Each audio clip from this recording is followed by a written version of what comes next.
ዳውድ አለይሂ ሰላም ከሞተ በኋላ ዙፋኑን የዳውድ ልጅ የሆነው ጥበበኛውና ብልሁ ሰልማን አለይሂ ሰላም ወርሶታል። ግዛቱንም በጥሩ ሁኔታ በማስተዳደር ላይ ይገኛል። አሰላሙ አለይኩም ወራህመቱላሂ ወበረካቱ። ውድ ቤተሰቦች እንዴት ናችሁ? ሰላም ከኔ ሰላም ነኝ አልሐምዱሊላህ። ክርስቲያን ወገኖቼ ሰላም ሰላም ብያለሁ። የነብዩላህ ሱለይማን አለይሂ ሰላም የህይወት ታሪክ ሙሉ ክፍል የነብዩላህ ሱለይማን አለይሂ ሰላም የህይወት ታሪክ ሙሉ ክፍል። ዳውድ አለይሂ ሰላም ከሞተ በኋላ ዙፋኑን የዳውድ ልጅ የሆነና ብልሁ ሰልማን አለይሂ ሰላም ወርሶታል። ግዛቱንም በጥሩ ሁኔታ በማስተዳደር ላይ ይገኛል። በዚህ ሁኔታ ላይ ሳለ ከዕለታት አንድ ቀን ሱለይማን እጁን ወደ ጌታው በመዘርጋት ጌታዬ ኃጢአቴን ይቅር በለኝ፣ ከኔ በኋላ ለሚመጣ ትውልድ በሙሉ የማይገባውን የሆነንም ንግስና ስጠይ በማለት ተማጸነ። አላህም ለእያንዳንዱ ነቢያት ዱዓቸውን እንደሚቀበል ሁላ የሱለይማንንም ዱዓ አላህ ተቀብሎት ንፋስን ሱለይማን ወደሚያዘው መንገድ እንዲነፍስ ሰይጣናትንም በሱለይማን ቁጥጥር ውስጥ አድርጓቸው እሱ ያዘዛቸው እንዲፈጸሙ ግዴታ አደረገባቸው። በመቀጠልም የወፎችንና የእንስሳቶችንም አቋም በሙሉ አሳወቀው። ሱለይማን አላህ በሰጠው ወደር የለሽ ጸጋ አላህን አመሰገነ። ከዕለታት አንድ ቀን ሱለይማን ወታደሮቹን፣ ሰይጣናትን፣ ጅኖችን፣ ሰዎችን፣ ብዙ አይነት እንስሳቶችን ሰብስቦ በመጓዝ ላይ ሳለ አንዲት ጉንዳን ከሌሎች ጉንዳኖች እናንተ ጉንዳኖች ሆይ ሱለይማን እና ወታደሮቹ እየመጡ ነው፣ ሳያውቁ በእግሮቻችሁ እንዳይጨፈልቋችሁ ወደ የቤታችሁ ግቡ በማለት ስትናገር ሰማት።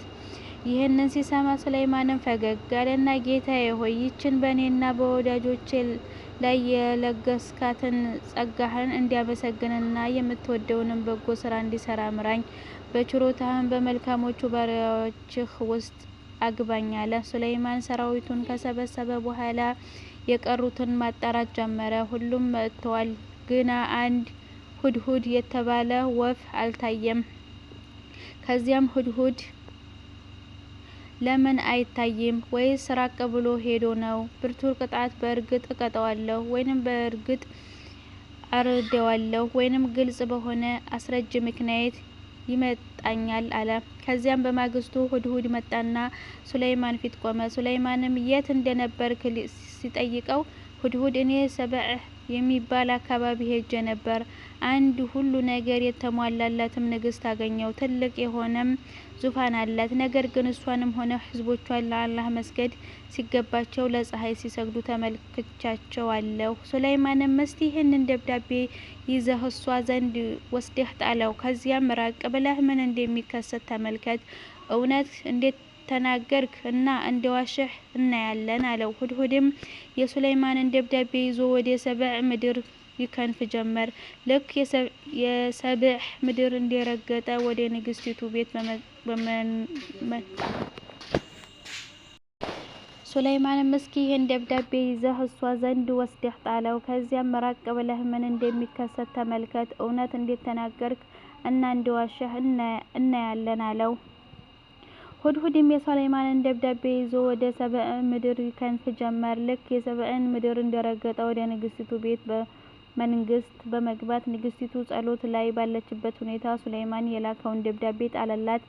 ንግስቲቱም ጸሎቷን አጠናቃ ቀና ስትል ይህ ደብዳቤ መሬት ላይ ወድቆ አገኘችው። ደብዳቤውንም ከፍታ ስታነበው ይህ ከሰልማን የሆነ መልእክት ነው። በአላህ ስም እጅግ በጣም ርኅሩህ እጅግ በጣም አዛኝ በሆነው በእኔ ላይ አትኩሩ፣ ታዛዦችም ሆናችሁ ወደ እኔ ኑ የሚል መልእክት አነበበች። ይህን መልእክት እንዳነበበችውም ወዲያው አማካሪዎቿን እና የጦር መሪዎቹን በመሰብሰብ ስለ ጉዳዩ አማከረቻቸው። እነሱም ጉዳዩ ካዳመጡ በኋላ እኛ የበርካታ ወታደሮች ባለቤት ስንሆን ከባድ ጉልበትም አለን፣ መብቱ ያንቺ ነው፣ የፈለግሽውን እዘዥን፣ እኛ እንፈጽመዋለን አሏት። እሷም ንጉሶቹን አንድ ከተማ ገብተው ከወረሩ ያን ከተማ እንዳልነበር አድርገው ያበላሹታል፣ የከተማይቱንም የተከበሩ ነዋሪዎች ያዋርዳሉ። ስለዚህ እኔ አገልጋዮቼን በርካታ ስጦታዎችን ጭኜ ወደ ንጉሡ ሱለይማን ዘንድ እልካለሁ። ከዚያም ስጦታውን የወሰዱት አገልጋዮች በምን እንደሚመልሱ አያለሁ ብላ መወሰን የአማካሪዎቹን ሐሳብ ውድቅ አደረገች። በማግስቱም የንግሥቲቱ አገልጋዮች የተጫነላቸውን የስጦታ መዓት ጭነው ብዙ ከተጓዙ በኋላ የሰልማንን ግዛት ሲገቡ በሚያዩት ነገር ሁሉ በጣም ተደመሙ። ልክ ከተማዋን እንደደረሱም የጫኑትን ስጦታዎች እየነዱ ወደ ሱለይማን ቤተ-መንግሥት ገቡ። ሱለይማንም ስጦታውን እንደተጫነ መልሱላት ብሎ እሷና ሕዝቦቿ በአላህ የማያምኑ የሆነ መቋቋም የማይችሉት ወታደር አሳልፎ እንደሚመጣባት መልእክት ላከ።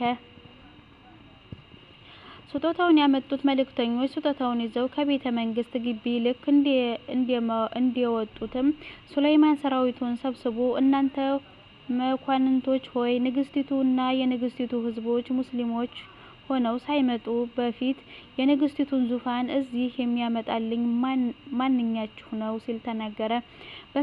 በስብሰባው ጅኖች፣ ሸይጣኖችና ብዙዎች ፍጥረታት ነበሩም። አንድ ጅን ቆመና አሁን ቁጭ ካልክበት ዙፋን ከመነሳትህ በፊት እኔ ሰብዕ ሄጄ የንግሥቲቱን ዙፋኑን ላምጣልህ፣ እኔም ታማኝና ኃይለኛ ነኝ አለው። አንድም የአላህን ስሞች ሁሉንም ጠንቅቆ የሚያውቅና ዱዓው ሙስተጃብ የሆነ ሰው በመካከላቸው ብድግ አለና ለሰልማን እኔ ዓይንህን ከመርገብገቡ በፊት ዙፋኑን ፊት አስቀምጥልሃለሁ ሲል ተናገረ። ሱለይማንም የዓይኑን ቆብ ዘግቶ እስኪከፍት ድረስ የንግሥቲቱ ዙፋን ፊት ለፊቱ ቁጭ ብሎ አገኘው። ሱለይማን ይህንን ሲመለከት ይህ የጌታዬ ችሮታ ነው፣ የማመሰግን ወይም የምክድ መሆኔን ሊሞክረኝ ቸረልኝ። ያመሰገነም ሰው የሚያመሰግነው ጥቅሙ ለራሱ ነው፣ የካደም ሰው ጌታዬ ከእርሱ ተጠቃቂ ቸር ነው በማለት ጌታውን አመሰገነ። ከዚያም ሱለይማን ጅኖችን ባህር ላይ መስታወት በማንጠፍ ከዚያ መስታወት ላይ ይህን ዙፋን አስቀምጡላት አላቸው። ጅኖችም በሰልማን ትዕዛዝ መሰረት ባህር ላይ መስታወት በማንጠፍ ዙፋኑን መስታወቱ ላይ አስቀመጡት። ንግሥቲቱ የሱለይማንን ግዛት ገብታ የግዛቱን ስፋት እየተመለከተች በጣም ተገረመች። በመጨረሻም ሱለይማን ንግሥቲቱን ከተቀበላት በኋላ ባህር ላይ ወዲያስገነባው ቤተ-መንግሥት በመውሰድ ያችን ዙፋን እንዲህ አይነት ነው አላት። እሷም አዎ ልክ ራሱን ይመስላል አለችው። እሱም በይ ሂጂ ዙፋንሽ ላይ ቁጭ በይ አላት። እሷም መስታወት መሆኑን አላወቀችም ነበርና ባህሩን ብቻ አይታ ዙፋኗ ጋር ልትሄድ ልብሶቿን ወደ ላይ ስትሰበስብ ሱለይማንም ባህሩ እኮ አንቺን አያገኝሽም፣ ይህን ባህር ከላዩ መስታወት ተነጥፎለታል፣ ሂጂ ግቢ አላት። ያን ጊዜ ንግሥቲቱ ሱለይማን ነቢይ እንጂ ተራ ንጉሥ አለመሆኑን በመረዳት ጌታዬ ሆይ እኔ ነፍሴን በደልኩ፣ ከሱለይማንም ጋር ሆኜ ለዓለማት ጌታ ለአላህ ታዘዝኩ አለች። ከዚያም ሱለይማን በንግሥና ሆኖ ብዙ ዓመታትን ኖረ። ሱለይማን አንድ ባህር ያለው እሱ አንድ ቦታ ሲሰግድ ከአቅራቢያው አንዲት ችግኝ ከተመለከተ ችግኟም እከሌ ብላ ስሟን ትነግረዋለች። ሱለይማንም ለምን ነው የተፈጠርሽው ሲላት ችግኟም የተፈጠረችለትን ዓላማ ትነግረዋለች። ከዕለታት አንድ ቀን ሱለይማን ሰግዶ ቁጭ ባለበት አንዲት ችግኝ ተመለከተና ስምሽ ማን ነው አላት። ችግኟም አፍራሽ እባላለሁ አለችው። ሱለይማንም ለምንድን ነው የተፈጠርሽው አላት። ችግኟም ይህን ቤት ለማፍረስ አለች። ይህን ጊዜ ሱለይማንም አላህን ያ አላህ በድኖች እና በሰዎች እኔን ሞት ደብቅባቸው፣ የሩቅን ነገር የማያውቁ መሆናቸውን ይረዱ ዘንድ አለ። በመጨረሻም ሱለይማን የዛችን ችግኝ እንጨት ፈልጎ ከቆረጠ በኋላ ጥሩ ብትር ሰራባት። ከዚያም ጅኖችንና ሰይጣናትን በይተል መቅዲስን እንዲገነቡ አዘዛቸውና እሱ ሚሕራብ ግላዊ የአምልኮ ቦታ ገብቶ ኢባዳ ማድረግ ጀመረ። ብዙም ሳይቆይ ከዚያም ሚሕራብ ውስጥ ሳለ በተወለደ በ52 ዓመቱ በትሩን እንደተደገፈ የሞትን መራራ ጽዋ ቀመሰ። ይሁን እንጂ ጅኖችም ሆነ ሰይጣናት የሱለይማንን ሞት አላወቁም። ብቻ እሱ የሚያያቸው መስሏቸው ለ1 ዓመት ያለ ማቋረጥ ሲገነቡ ከረሙ። ጅኖችና ሰይጣናትም ሱለይማንን በሕይወት ሳለ እሱን ማየት አይቻላቸውም ነበር። ካዩትም ወዲያው ነበር የሚቃጠሉት። አሁን ግን ሱለይማን 1 ዓመት ሙሉ